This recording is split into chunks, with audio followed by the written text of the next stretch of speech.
কিন্তু পৃথিবীর মুসলমান মার্কেটে এমনও মুসলমান বেরিয়েছে, নামটা মুসলমান, আকীদা কিন্তু মুসলমানের নয়। এরা মার্কেটে বেরিয়ে বলছেন রাসূল পাক সাল্লাল্লাহু আলাইহি সাল্লাম কিয়ামতে নিজেই ফেল করে তাকিয়ে থাকবে, আমার নেকির পাল্লা ভারী হচ্ছে না গুনার পাল্লা ভারী। এটা কোন মুসলমান বলতে পারে? আর কাউকে যদি লাগে যে মিথ্যা বলছি, বাবা আমার কাছে মোবাইলে ভিডিও আছে। ওয়াহাবি মতবাদের লোক বলতেছে ভারতবর্ষের মাটিতে, ভারত, বাংলাদেশ, পাকিস্তান একে বাররে সাগীর বলা হয়। এই বাররে সাগীরে যেই ব্যক্তি ওয়াহাবি মতবাদকে প্রচার করেছে তার নাম হলো ইসমাইল দেহলভী। নামটা কি? তার নাম হলো ইসমাইল দেহলভী। কিতাব আমার কাছে রাখা আছে, অসুবিধা নাই, কেউ দেখতে চলে আসবেন সুস্থভাবে, সত্যটা জানার জন্য, দেখার জন্য, ঝগড়া করার জন্য নয়। এই পৃথিবীর মুসলমান এই ইসমাইল দেহলভীকে লামাযহাবিরা নিজের ইমাম মানে, এই ইসমাইল দেহলভীকে দেওবন্দি ভাইরা নিজের সবচাইতে বড় বুজুর্গ মানে, এই ইসমাইল দেহলভীকে তাবলীগী জামাতের লোকেরা নিজের বুজুর্গ মনে করে। এই ইসমাইল দেহলভী নিজের কিতাব তাকওয়াতুল ঈমানের মধ্যে লিখতেছে, যদি কোনো ব্যক্তি নবী পাককে সুপারিশকারী মনে করে তাহলে সেই ব্যক্তি আবু জেহেলের চাইতে বড় মুশরিক। কেউ যদি নবীকে সুপারিশকারী মনে করে তাহলে সেই ব্যক্তি আবু জেহেলের চাইতে বড় মুশরিক। কিন্তু আমার নবী মুস্তাফা কি বলছে? যারা আহলে সুন্নাত ওয়াল জামাত তাদের কলিজা ঠান্ডা হয়ে যাবে। আহলে সুন্নাত ওয়াল জামাতের আকীদা কিয়ামতের ময়দানে নবীও সুপারিশ করবেন, আল্লাহর ওলিরাও সুপারিশ করবেন। আর এর দলিল এমন কিতাব থেকে দেব যে পৃথিবীর কোনো মায়লাল অস্বীকার করতে পারবে না। আগে চলেন পৃথিবীর মুসলমান নবী কি সুপারিশ করতে পারবে না? কেউ বলছেন নবী মুস্তাফা কিয়ামতে, বলছেন আয়েশা তুমি যে আমার স্ত্রী, কিয়ামতে আমি এটাই চিনতে পারবো না, নাউযুবিল্লাহি মিন জালিক। কিন্তু পৃথিবীর মুসলমান মুসনাদ আহমদের মধ্যে হাদিস, মিশকাতুল মাসাবির মধ্যে হাদিস, আল্লাহর নবী মুস্তাফা একদিন হুজরা থেকে বের হলেন। আল্লাহর নবী মুস্তাফা কে জান্নাতি কে জাহান্নামী নবী চিনতে পারবেন কি না? আমি হাদিস পেশ করে দিচ্ছি, আপনারা অটোমেটিক বুঝে নেবেন। রাসূল পাক হুজরা থেকে বের হলেন, তিনার দুই হাতে দুটি খাতা। সাহাবীকে বলছেন সাহাবী আমার হাতে কি? তো সাহাবী তো দেখতে পাচ্ছেন যে খাতা আছে, কিন্তু সাহাবী রাসূল পাকের আদব জানের চাইতে বেশি করতেন। তো নবী মুস্তাফার সাহাবী বলছেন ওয়াল্লাহু ওয়া রাসূলুহু আ'লাম, আল্লাহ আল্লাহ রাসূল বেশি জানেন। জোরে হবে না সুবহানাল্লাহ? আল্লাহর নবী মুস্তাফা বলছেন সাহাবী আমার দুই হাতে দুটি খাতা রয়েছে, এক্ষুনি জিবরিল আমিন আমার নিকটে এসেছিলেন, মহান রব্বুল আলামিন তাকে দুটি খাতা দিয়ে পাঠিয়েছেন, আমাকে এই দুটি খাতা দেওয়া হয়েছে। একটি খাতাতে আদম আলাইহিস সালাম থেকে নিয়ে কিয়ামতের সকাল পর্যন্ত যত লোক জন্ম নিয়েছে, যত লোক জন্ম নিবে, তাদের মধ্যে কে জান্নাতে যাবে তাদের নাম, তাদের বাপের নাম, তাদের বংশের পরিচয় লেখা আছে। আরেকটি খাতাতে যত লোক জাহান্নামে যাবে তাদের নাম, তাদের বাপ দাদার নাম, তাদের বংশের নাম লেখা আছে। নবী মুস্তাফা বলতেছেন এর চাইতে কমাও হবে না, এর চাইতে বাড়ানো হবে না। এই পৃথিবীর মুসলমান এই হাদিস দ্বারা কি বোঝা যায় কে জান্নাতে যাবে কে জাহান্নামে যাবে তাদেরও নামের তালিকা মুস্তাফাকে আল্লাহ দিয়েছেন, তাদের বাবার নামও জানিয়েছেন, তাদের বংশের পরিচয় জানিয়ে দিয়েছেন। শুধু জান্নাতি নয় আর শুধু জাহান্নামী নয়, তাদের নামেরও লিস্ট, তাদের বাবার নাম সহ বংশের পরিচয় সহ। একটু জোরে হবে না সুবহানাল্লাহ? নবী মুস্তাফার ইলমকে, নবী মুস্তাফার জ্ঞানকে দাড়ি পাল্লা দিয়ে লাপা যাবে না। সারা পৃথিবীর জ্ঞান যদি মুস্তাফার জ্ঞানের সামনে রাখা হয় তো মহা পাহাড়ের সামনে একটা কাকরের চাইতেও কম পৃথিবীর জ্ঞান হবে, মুস্তাফা জানে রহমতের জ্ঞান পাহাড় চাইতে বেশি হবে। এটা আল্লাহ পাক তিনাকে দিয়েছেন। তাহলে এবার বলেন বাবা, নবী পাক কে জান্নাতে যাবে জানে কি জানে না? কে জাহান্নামে যাবে আল্লাহ লিস্ট দিয়েছেন। তো এটা তো নয় যে লিস্ট দিয়েছেন তো আবার মুখস্থি করেছেন কিনা। এমনও কিছু বাদবাক বেরিয়েছে সমাজে, বলবে আল্লাহ তো লিস্ট দিয়ে দিয়েছেন তো নবী মুখস্থি করেছেন কিনা। আরে পাগল, আল্লাহ পাক নবী পাককে এমন করে পড়িয়ে দিয়েছেন, এমন করে পড়িয়ে দিয়েছেন কিয়ামত পর্যন্ত সবারই পক্ষে ভোলা সম্ভব। দয়ার নবী মুস্তাফাকে খোদা এমন ভাবে পড়িয়ে দিয়েছেন যে তিনি আর কোনোদিন ভুলবে না। এই জন্য পৃথিবীর মুসলমান একটু আগে চলে। আমার নবী মুস্তাফা কিয়ামতের ময়দানে সুপারিশ করবেন, আল্লাহর ওলিরাও সুপারিশ করবেন। এটাই হচ্ছে আহলে সুন্নাত ওয়াল জামাতের আকীদা। উঠান কিতাব ইবনে মাজাহ শরীফ, হাদিসের সনদ সহিহ, আন আনাস ইবনে মালিক রাদিয়াল্লাহু তাআলা আনহু قال قال رسول الله صلى الله عليه وسلم شفاعتي لأهل الكبائر من امتي। দয়ার নবী মুস্তাফার সাহাবী হযরতে আনাস ইবনে মালিক বলতেছেন, কি বলতেছেন? দয়ার নবী মায়ার নবী সাল্লাল্লাহু আলাইহি সাল্লাম ইরশাদ করেছেন, শাফাআতি লি আহলিল কাবাইর মিন উম্মতি, কিয়ামতের ময়দানে আমি মুস্তাফার সুপারিশ আমার উম্মতের বড় বড় পাপীদের জন্য হবে। আহলে সুন্নাত ওয়াল জামাতের পাপ দেখলে জাহান্নামী বলা যাবে না, কারণ আহলে সুন্নাত ওয়াল জামাত নবীর শাফাত পাবে, এটা গ্যারান্টি। আমার নবী বলছেন বড় বড় পাপী আকীদা আহলে সুন্নাত ওয়াল জামাতের ছিল। রাসূলুল্লাহর বেয়াদবি করেনি, খোদার বেয়াদবি করেনি, সাহাবাকে গালি দেয়নি, আহলে বাইতকে গালি দেয়নি, ওলি আল্লাহদের বিরুদ্ধে বলেনি। আকীদা সঠিক আছে, কিন্তু আমলের পাহাড় নিয়ে আছে, গুনার পাহাড় মাথায় করে কিয়ামতের ময়দানে চলে গেছেন। নবী মুস্তাফা বলছেন যে আমি মুস্তাফা কিয়ামতের ময়দানে বড় বড় পাপীর সুপারিশ করে জান্নাতে নিয়ে যাব। এই জন্য পৃথিবীর মুসলমান আহলে সুন্নাত ওয়াল জামাত হয়ে কবরে চলে যান, নবী মুস্তাফার শাফাত আপনাকে জান্নাতে নিয়ে যাবে। আমরা শাফাতকে সুপারিশকে বিশ্বাস করি কিনা? কিন্তু ইসমাইল জাহেলভী কি লিখছেন, যে বলবে নবী সুপারিশ করতে পারবে সে আবু জেহেলের মতো মুশরিক। তাকওয়াতুল ঈমানে লিখছে, এই দেখেন ভরা আছে কিতাব। তাহলে আপনারা চিন্তা করেন বাবা, যে লোকটা এই কথা লিখেছে ওই লোকটা কি নবীর সুপারিশ পাবে? आज ले उनकी पनाह आज मदद मांग उनसे, कल ना मानेंगे कियामत को अगर मान गए। আজকে যদি সুপারিশ করবেন নবী বিশ্বাস না করেন, আর কিয়ামতে যদি নবীকে গিয়ে বলেন ইয়া রাসূলুল্লাহ আমার সুপারিশ করেন, কিয়ামতে মানলে হবে না, আজকে মানতে হবে। কিয়ামতে তো ইহুদিও মেনে নিবে, খ্রিস্টানও জেনে যাবে, হিন্দুও জেনে যাবে, সারা পৃথিবীর যে কোনো ধর্মের মান্যকারী হোক, এমন কি যে নাস্তিক পর্যন্ত জেনে যাবে যে আজ থেকে 1500 বছর পূর্বে মুহাম্মদ রাসূলুল্লাহ যে দিন নিয়েছিলেন ওই দিন সত্য ছিল। জোরে বলেন সুবহানাল্লাহ। কিন্তু কিয়ামতে মানলে তো কোনো কাজে আসবে না, আজকে মানতে হবে। আজকে আকীদার মধ্যে সুধার নিয়ে আসতে হবে। নবীকে দাঁড়িয়ে সালাম দিলে জাহান্নামীর ফতোয়া দেওয়া যাবে না, নবীর জন্মদিন পালন করলে জাহান্নামীর ফতোয়া দেওয়া যাবে না, নবী মুস্তাফাকে স্মরণ করলে, ইসালে সওয়াব করলে, মৃত্যু ব্যক্তির জন্য দোয়া করলে, 40 চাহরম ভালো কাজ করলে হারামের ফতোয়া লাগিয়ে কিয়ামতে আল্লাহ ছাড় দিবে না। ওই কিয়ামতে আল্লাহর সামনে আপনাকে জবাব দিতে হবে। এবার চলে আসেন পৃথিবীর মুসলমান একটু কিয়ামতের নকশা বলি, আর নিজেকে আহলে সুন্নাত ওয়াল জামাত হওয়াতে ফখর महसूस করেন যে আমরা দুনিয়াতে যত আউলিয়ায়ে কিরাম এসেছেন, এখন আমি দলিল দিব হযরতে মুজাদ্দিদে আলফে সানির আকীদা কি ছিল, খাজা মঈনুদ্দিন চিশতির আকীদা কি ছিল, বড় পীর আব্দুল কাদের জিলানীর আকীদা কি ছিল। খোদার ইজ্জতের কসম খেয়ে বলি, আজ যে আহলে সুন্নাত ওয়াল জামাত সুন্নি মুসলমানদের আকীদা আছে, ওই আকীদা মুজাদ্দিদে আলফে সানির কিতাবে লেখা আছে, বড় পীর আব্দুল কাদের জিলানীর কিতাবে লেখা আছে। এই দলিল দেওয়ার পূর্বে শাফাতের চ্যাপ্টারটা বলি। নবী পাক সুপারিশ করবেন কাদের? বড় বড় পাপীদের। আচ্ছা বলেন বাবা, যারা দুনিয়াতে কোনো পাপ করেনি ওরা তো অলরেডি জান্নাতে, ওর সুপারিশ করার দরকার কি? একটা লোক নদীর কিনারে দাঁড়িয়ে আছেন আর একটা লোক ডুবছে, তো যে কিনারাতে দাঁড়িয়ে আছেন তাকে বাঁচাবেন না যে ডুবছে তাকে বাঁচাবেন? দুনিয়াতে যেই ব্যক্তি নামাজ রোজা হজ যাকাত করে আকীদা আহলে সুন্নাত সুন্নি হয়ে মারা গেল, ওলিয়া উলিয়ার মোহাব্বত নিয়ে মারা গেল, নবীর মোহাব্বত আহলে বাইতের মোহাব্বত, তার কলিজাকে যদি কেটে বের করা হয় তো আল্লাহর মোহাব্বত পাওয়া যাবে, নবীরও পাওয়া যাবে। আল্লাহর নবী যাদেরকে মোহাব্বত করতে বলেছেন সবারই মোহাব্বত ও আদব পাবে।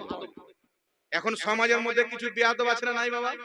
আমি আল্লাহকে মোহাব্বত করি, নবীকে মোহাব্বত করি, আর আল্লাহর ওলিদের নাম শুনে আবার চুলকানি ধরে নাই, চুলকানি ধরে নাই। এই পৃথিবীর মুসলমান মক্কার মাটিতে আমার নবী মুস্তাফা উযু করতেন, সাহাবারা নবীর উযু করা পানি চেহারাতে লাগাতেন, বুকে লাগাতেন, কাঁচের শিশিতে ভরতেন, নবীর ঘাম মুবারককে আতর হিসেবে ব্যবহার করতেন। আর মুনাফিকরা বলতেন ছি ছি, কি করছে কি করছে। তো সাহাবা বলছে তুই ছি ছি করতে থাক, আমরা নবীকে মহব্বত করে কিয়ামতের ময়দানে খোদার জান্নাত চলে যাব, তোমরা ছি ছি করতে করতে জাহান্নামে চলে যাবে। তো আজকেও মুনাফিক মার্কেট আছে না নাই বাবা? জি, নবীর দুরূদ নিয়ে ঝামেলা, নবীর নিয়ে ঝামেলা। খের একটা মৌলভী সাহেব বলছেন এটা হচ্ছে নবীর টুপি। আর বাবজি একটু আপনার টুপিটা দিবেন। এটা হচ্ছে নবীর টুপি আর এটা হচ্ছে মৌলবীর টুপি। তো আপনারা কোনটা টুপি নেবেন ভাই? নবীর টুপি নেব। তো আল্লাহুম্মা সাল্লি আলা মুহাম্মাদিন ওয়া আলা আলি মুহাম্মাদ, যেটা নামাজে পড়ি, যাকে কেউ কেউ দুরূদে ইব্রাহিমী বলে, এটা নবীর দেওয়া দুরূদ। আর আল্লাহুম্মা সাল্লি আলা যেটা আমরা সুর করে পড়লাম, এটা মৌলবীর দেওয়া দুরূদ। তো আপনারা কোনটা নেবেন? তো পাবলিকও গোবর ভরাছে পেরেনে বলছে নবীর দেওয়া ও পাবলিক এটা জানে না যে এটা তো নবীর প্রতি দুরূদ, ওটাও নবীর প্রতি দুরূদ। মৌলবী কি ওর বাপের শানে দুরূদ পড়েছে না নবী পাকের শানে পড়েছে? কথা বুঝতে হবে বাবা। এই যে আমরা বললাম আল্লাহুম্মা সাল্লি আলা সাইয়্যিদিনা মাওলানা মুহাম্মদ, তো মুহাম্মদটা কে? মৌলবীর বাপ। কথা বলে কিন্তু আল্লাহর নবী দুরূদে ইব্রাহিমে তো আছে মুহাম্মদ, এখানেও মুহাম্মদ। তো এটা করির বাবার শানে নয়, মুহাম্মদ রাসূলুল্লাহর শানে দুরূদ। এটা মৌলবীর আর এটা নবীর দুরূদ। এটা যে মৌলবী বলছে ওই মৌলবীর বেরেন তো বের করা আছে, গোবর ভরা আছে, ওভি পোকাওয়ালা গোবর, জাতা টাটকা গোবর নাই। কথা বুঝতে পারছেন বাবা? একটি কথা মনে রাখবেন, যেই দুরূদ নবী থেকে প্রমাণিত সেই দুরূদ পড়াও যায়, যেই দুরূদ মুহাদ্দিসদের থেকে প্রমাণিত ওটাও পড়া যায়। বলো সুবহানাল্লাহ। এর দলিল ইনশাআল্লাহ আগে দিব। নবী পাকের শাফাতের চ্যাপ্টার লক্ষ্য করুন, বুখারী শরীফ খুলেন। আল্লাহর নবী মুস্তাফা বলছেন কিয়ামতের ময়দানে রাসূল পাক বলছেন যাদের অন্তরে রেয়ের দানা সমতুল্য ঈমান রয়েছে বা তার চাইতেও কম ঈমান রয়েছে, আল্লাহর হাবিব বলছেন আমি তারও সুপারিশ করে জান্নাতে নিয়ে যাব। একটু জোরে বলতে হবে বাবা সুবহানাল্লাহ। একটা হাদিস শোনাচ্ছি, আর নবীর যে আমরা উম্মত কলমা পড়েছি একটু মুচকি মেরে হাসতে হবে বাবা, আর আলহামদুলিল্লাহ বলে আল্লাহর শুকরিয়া আদায় করতে হবে।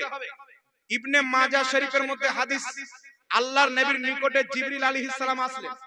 আসার পরে বলছেন ইয়া রাসূলুল্লাহ, আল্লাহ সুবহানাহু ওয়া তাআলা আমাকে দুটি জিনিস দিয়ে পাঠিয়েছেন, যেটাকে আমরা আমাদের ভাষায় অপশন বলি। ইয়া রাসূলুল্লাহ, ইয়া হাবিবাল্লাহ, আল্লাহ তাবারাক ওয়া তাআলা দুটি অপশন দিয়ে পাঠিয়েছেন। একটি অপশন হচ্ছে আপনার উম্মত অর্ধেক কিয়ামত পর্যন্ত যত উম্মত হবে, অর্ধেক উম্মত বিনা হিসাব কিতাবে জান্নাতে চলে যাবে, প্রথম অপশন। এটা কি আপনি চান? নবী পাক বলছেন দ্বিতীয় অপশন বলো। হযরতে জিবরিল আলাইহিস সালাম বলছেন দ্বিতীয় অপশন হচ্ছে শাফাআত। একটা অপশন হচ্ছে নবী মুস্তাফার উম্মত কিয়ামত পর্যন্ত যত হবে বিনা হিসাব কিতাবে অর্ধেক উম্মতকে খোদা জান্নাতে দিবে। আরেকটি হচ্ছে শাফাআত, আমার নবী মুস্তাফা রাহমাতুল লিল আলামিন, জমিন ওয়ালার জন্য রহমত, আসমান ওয়ালার জন্য রহমত। এই পৃথিবীর মুসলমান খোদার ইজ্জতের কসম খেয়ে বলি, কিয়ামতের ময়দান এমন একটি ময়দান, সারা পৃথিবীর যত বড় জজ হোক, যত বড় ব্যারিস্টার হোক, যত বড় উকিল হোক, ওই কিয়ামতের ময়দানে সবাই থার করে কাঁপবে, সবাই চেষ্টা করবে খোদাকে রাজি করব, কিন্তু ওই কিয়ামতের ময়দানে যদি কাউরির রাজত্ব চলে, আমাদের নবী মুহাম্মদ রাসূলুল্লাহর রাজত্ব চলবে। কাউরির কথা যদি আল্লাহ শুনে, না আদম নবীর কথা শোনা হবে, না ইব্রাহিম নবীর কথা শোনা হবে, ওই কিয়ামতের মাঠে যদি খোদা কাউরির কথা শুনে, তো মুহাম্মদ রাসূলুল্লাহর কথা শুনে। কত আমরা ভাগ্যবান, কোন নবীর উম্মত হয়েছি। পৃথিবীর মুসলমান আল্লাহর ইজ্জতের কসম, নবী মুস্তাফা বলতেছেন একটি অপশন হচ্ছে আমার অর্ধেক উম্মত বিনা হিসাব কিতাবে জান্নাতে যাবে, আরেকটি অপশন হচ্ছে শাফাআত। তো আমি যদি অর্ধেক উম্মতের অপশনটা নিয়ে নিই, আল্লাহর নবী দয়ার নবী মুস্তাফা বলছেন তো আমার অর্ধেক উম্মত বিনা হিসাব কিতাবে জান্নাতে চলে যাবে। আর অর্ধেক উম্মত কি করবে? জিবরিল আমি রাহমাতুল লিল আলামিন, আমি এই অপশনটা নিব না, আমাকে শাফাতের অপশনটা দিয়ে দাও। কিয়ামতের ময়দানে যতক্ষণ পর্যন্ত আমার একজন উম্মত জাহান্নামে থাকবে, আমি মুস্তাফা দরাদরি করে সেই উম্মতের শাফাত করে জান্নাতে নিয়ে যাব। অতক্ষণ পর্যন্ত আমি মুস্তাফা খুশি হব না, যতক্ষণ পর্যন্ত আমার প্রত্যেকটা উম্মত জান্নাতে না চলে যাবে। বলছো চিন্তা করেন বিরাদর ইসলাম, নবী পাক যদি সুপারিশ অর্ধেক নিয়ে নিতেন, অর্ধেকটা উম্মত জান্নাতে চলে যাবে, তাহলে অর্ধেকটা উম্মত কোথায় যাবে? হতে পারে আমার নাম জান্নাতীতে চলে আসতো, বিনা হিসাব কিতাবে চলে যেতাম। আমার এই ভাই থেকে যেতেন, ভাই বাবা থেকে যেতেন, ইনি চলে গেলেন, আমি থেকে যেতাম। তো আমার নবী মুস্তাফা বলছেন আমি রহমাতুল লিল আলামিন, আমি এমন রহমাতুল লিল আলামিন, আমি কাফিরের পর্যন্ত প্রতি রহম করেছি, মুনাফিকের প্রতি রহম করেছি। আমি মুস্তাফা যদি বদদুয়া করে দিতাম মক্কার মুশরিকরা ধ্বংস হয়ে যেত, আমি যদি বদদুয়া করে দিতাম মদিনার মুশরিকরা ধ্বংস হয়ে যেত। নবী পাক যদি বদদুয়া করে দিতেন পৃথিবীতে কোনো কাফির দেখতে পাওয়া যেত না।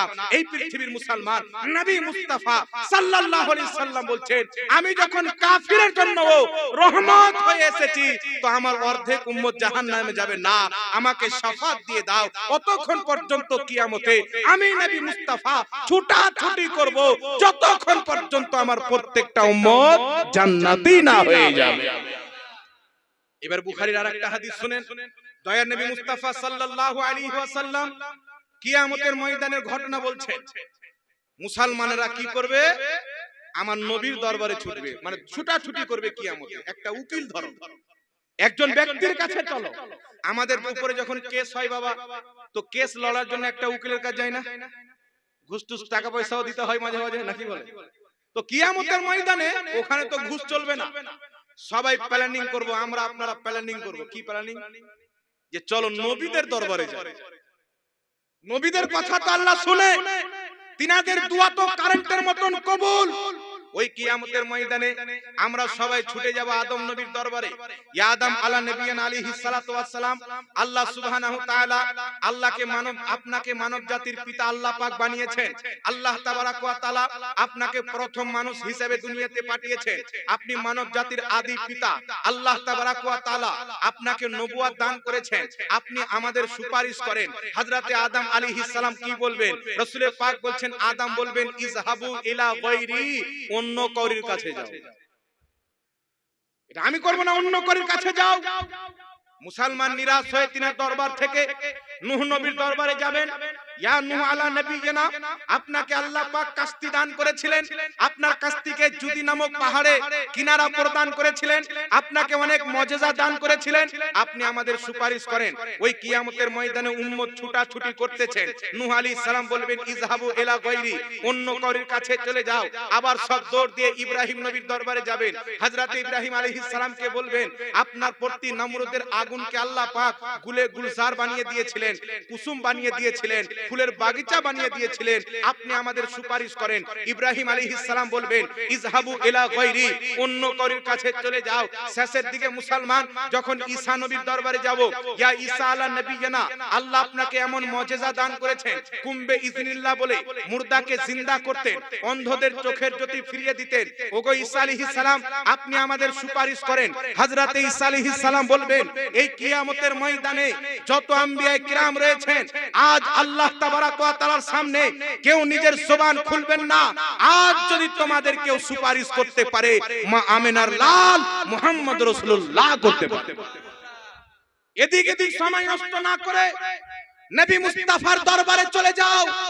এই উম্মত যখন আকা মুস্তাফার নামকে শ্রবণ করবেন, রহমাতুল লিল আলামিনের নামকে শুনবেন, দুনিয়াতে কত বক্তব্যতে শুনেছি, হাদিসে পড়েছি কিয়ামতের নবীর সুপারিশ পাওয়া যাবে, সুন্নিরা আনন্দিত হয়ে নবীর দরবারে যাবে। আর আজকে যারা বলছে নবী কিছু করতে পারবে না, চিন্তা করেন এদের লজ্জা শরম থাকলে এরা কি যেতে পারবে? বাবা কথা বলে, এরা নবীর সামনে কি যেতে পারবে? কোন মতে নয়। নবী মুস্তাফার দরবারে আহলে সুন্নাত ওয়াল জামাত যাবেন। আল্লাহু আকবার কবিরা। আমার নবী মুস্তাফা সাল্লাল্লাহু আলাইহি সাল্লাম যখন নূরানি চাদর গায়ে দিয়ে আসবেন, ओढ़कर जब वो नूरी चादर आएंगे सारे महशर का नक्शा बदल जाएगा। ওই পুরো কিয়ামতের ময়দানে কার এতদূর পর্যন্ত পানি, কার এতদূর পর্যন্ত নিজের ঘামে নিজে ডুবছে, মাথার উপরে সূর্য, কলিজা ফেটে গেছে, মাথার মগজ শুকিয়ে গেছে, এত কষ্টে আছে, জমিন তাবা। আমার নবী যখন নুরানি চাদর গায়ে দিয়ে আসবেন, পুরো হাসরের নকশা চেঞ্জ হয়ে যাবে। যারা কান্না করতেছিল হাসতে আরম্ভ করবে, যারা দুঃখিত ছিল খুশি হয়ে যাবে আমার নবীর নুরানি চেহারাকে দেখে। যারা দিন রাত ইয়া নবী সালামুন আলাইকা পাঠ করে মুস্তাফার দরবারে সালামের হাদিয়া পেশ করেছে, যারা আকা মুস্তাফাকে অন্তর থেকে মহব্বত করেছে, তারা নবী পাককে দেখে দুঃখ ভুলে যাবেন, কষ্টকে ভুলে যাবেন। আল্লাহু আকবার কবীরা। নবী পাকের দরবারে যেমনই যাব, আল্লাহর নবী বলবেন আনা লাহা, এই জন্য তো আমি আছি, এসো আমার কাছে এসো। সুবহানাল্লাহ। ওই কিয়ামতের ময়দানে আমার নবী মুস্তাফা বলবেন আনা লাহা। আল্লাহু আকবার কবীরা। সবাই খুশি হয়ে যাবেন।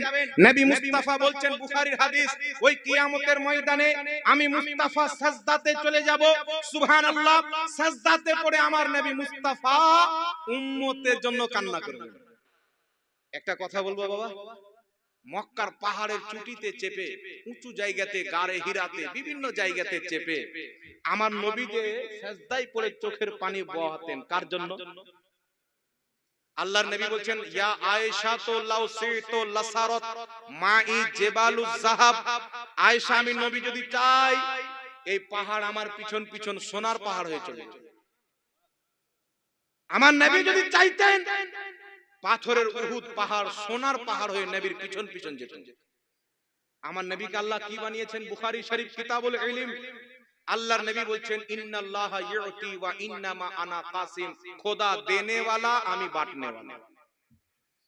বুখারী শরীফের হাদিস, রাসূল পাক বলছেন, ইন্নী মাফাতিহা খাজাইনুল আরদ, নিশ্চয় আল্লাহ পাক সমস্ত জমিনের খাজানার চাবি আমার হাতে দিয়ে দিয়েছেন। সমস্ত জমিনের খাজানার চাবি। উনার খালি হাতে কিছু ছিল না বাবা, কিন্তু কেউ যদি দুনিয়া চাইতে এসেছেন, নবী তাকে দুনিয়া দিয়ে দিয়েছেন। কেউ জান্নাত চাইতে এসেছেন, তাকে জান্নাত দিয়ে দিয়েছেন। কেউ যদি নবীর দরবারে ইলম নিতে এসেছেন, তাকে ইলম দিয়ে দিয়েছেন। একটি বুখারীর হাদিস আপনাকে বলি, হযরতে আবু হুরায়রা রাদিয়াল্লাহু তাআলা আনহু, নামটা শুনেছেন? এটি বুখারীর riwayat। হযরতে আবু হুরায়রা রাদিয়াল্লাহু তাআলা আনহু সবচাইতে বেশি নবীর দরবারে থাকতেন। এত বেশি থাকতে আল্লাহর নবী বলতেন, আবু হুরায়রা মিডিলে গ্যাপ দাও, মোহাব্বত বাড়বে। মিডিলে বাদ দাও, তাহলে মোহাব্বতটা বাড়বে। তো হযরত আবু হুরায়রা বলেন, হুজুর চেষ্টা করি, কিন্তু আপনাকে ছাড়া থাকতেই পারি না। সুবহানাল্লাহ। হযরতে আবু হুরায়রা নবী মুস্তাফার দরবারে সব সময় থাকতেন, আল্লাহর নবীর নিকটে হাদিস শ্রবণ করতেন, বিভিন্ন হাদিস। তো আবু হুরায়রা ভুলে যেতেন, মনে রাখতে পারতেন। বুখারী শরীফের হাদিস, নবীর দরবারে গিয়েছেন, ইয়া রাসূলুল্লাহ, ইয়া হাবিবাল্লাহ, আমি আবু হুরায়রা আপনার কাছে অনেক হাদিস শুনি, কিন্তু মনে রাখতে পারি না। তো আপনি একটু আমার জন্য ব্যবস্থা করে দেন যাতে আমি না ভুলি। তো আল্লাহর নবী মুস্তাফা নিজের চাদরকে বিছিয়ে দিলেন। হযরতে আবু হুরায়রা বলছেন, চাদর বিছিয়ে নবী মুস্তাফা চুল্লু বানালেন। এইভাবে চুল্লু করে চাদরে কি দিয়ে দিলেন, কি দিলেন না দিলেন আল্লাহ জানে, আল্লাহর নবী জানে। চুল্লু করলেন তো খালি হাত, চুল্লু তো কিছু নাই। তো যেটা আমরা দেখতে পাই না, ওটা তো নবী দেখতে পাই বাবা, না কি বলেন? রাসূল পাক বলেন, আমি যা দেখি তোমরা তা দেখো না, আর আমি যা শুনি তোমরা তা শোনো না। আসমান যখন আল্লাহর জিকির করে, আওয়াজ করে, ওই আওয়াজও নবী শুনতেন। আল্লাহর নবী মুস্তাফা রাস্তা দিয়ে যাচ্ছেন, হঠাৎ করে একটি আওয়াজ হলো। নবী বলছেন, সাহাবী কিসের আওয়াজ তোমরা কি জানো? সাহাবী বলছেন, না। আল্লাহর হাবিব বলছেন, আজ থেকে ৭৭,০০০ বছর পূর্বে জাহান্নামে আল্লাহ পাক একটি পাথর নিক্ষেপ করেছিলেন। আজকে ৭৭,০০০ বছর পর পাথরটি জাহান্নামে পড়লো, আর তার আওয়াজ আমি নবী নিজের কানে শুনতে পেলাম। জাহান্নাম কোথায় আছে বাবা? ৭ তবক জমিনের নিচে জাহান্নাম, ৭ তবক জমিনের নিচে জাহান্নাম। আর ৭৭,০০০ বছর পাথর জাহান্নামের তলাতে পড়ছেন, তাহলে কত গর্ত হবে বাবা? চিন্তা করেন, ওখানকার আওয়াজ আমার নবী শুনতে পায়। সুবহানাল্লাহ। এই জন্য পৃথিবীর মুসলমান নবী মুস্তাফা হাতের চুল্লু বানালেন। হাতের চুল্লু বানিয়ে আল্লাহর নবী মুস্তাফা সাল্লাল্লাহু আলাইহি সাল্লাম চাদরে রেখে দিলেন। রাখার পরে নবী মুস্তাফা বলছেন, আবু হুরায়রা চাদরটাকে গুছিয়ে নাও। হযরত আবু হুরায়রা গুছিয়ে নিলেন। গুচ্ছিত করার পর নবী পাক বলছেন নিজের সিনাতে লাগিয়ে নাও। হযরত আবু হুরায়রা বলছেন ওই চাদরটিকে আমি নিজের সিনাতে লাগিয়ে নিলাম। সেই দিন থেকে নবী মুস্তাফার কাছে যা শুনেছি প্রত্যেকটা জিনিস আমার ব্রেনে বসে গেছে, আমি একটাও বলিনি। আমি একটাও ভুলিনি।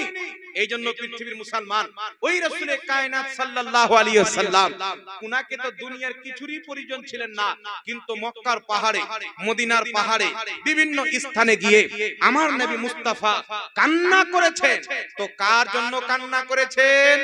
উম্মতের গুনার জন্য কান্না করেছেন। একটা হাদিস আপনাকে শোনাচ্ছি বাবা। কিতাবটির নাম হচ্ছে মাজমাউজ জাওয়াইদ, লেখকের নাম হচ্ছে ইমাম নুরউদ্দিন হাইসামি। মাজমাউজ জাওয়াইদ এই কিতাবের মধ্যে হাদিস উল্লেখ করে নিজেই বলছেন রিজালুহু রিজালুস সহিহ, এই হাদিসের প্রত্যেকটা বর্ণনাকারী হলো সহিহ। হাদিসটি কি? হযরতে সাইয়্যিদনা রাসূল আকরাম নূরে মুজাসসাম বলছেন, ইন্নী হায়াতি খায়রুল লাকুম ওয়া ওয়াফাতি খায়রুল লাকুম। আমার হায়াতও তোমাদের জন্য উত্তম, আমার ওয়াফাত করাও তোমাদের জন্য উত্তম। তো আল্লাহর নবী মুস্তাফা সাল্লাল্লাহু আলাইহি সাল্লামের হায়াত আমাদের জন্য উত্তম, এটা তো সবাই বুঝতে পারলাম। যাব নবীর দিদার করব, সাহাবী হবে, আল্লাহর নবীর চরণ তলে থাকতে মিললে কিসমতের ব্যাপার। কিন্তু পৃথিবীর মুসলমান নবী বলছেন ওয়া ওয়াফাতি খায়রুল লাকুম, আমার ওয়াফাত করা, ইন্তিকাল করা তোমাদের জন্য উত্তম। আল্লাহর নবী তারপরে বলছেন কেন? রাসূলে পাক বলছেন তোমাদের আমল সমূহ আমার নিকটে আল্লাহ পেশ করবেন, আমি তোমাদের আমলগুলিকে দেখব। যদি তোমাদের গুনাহ দেখি, আমি নবী তোমাদের হয়ে আল্লাহর কাছে ক্ষমা চাইব। আর যদি তোমাদের নেক আমল দেখি, তো আমি আল্লাহর শুকরিয়া আদায় করব, আল্লাহ তুমি আমার উম্মতকে নেক আমল করার তৌফিক দান করেছো। আজ পর্যন্ত নবী মুস্তাফা নিজের কবরে গুনাহ করি আমরা বাঙালি, নবী মদিনায় বসে আমাদের গুনাহের জন্য খোদার কাছে ক্ষমা চায়।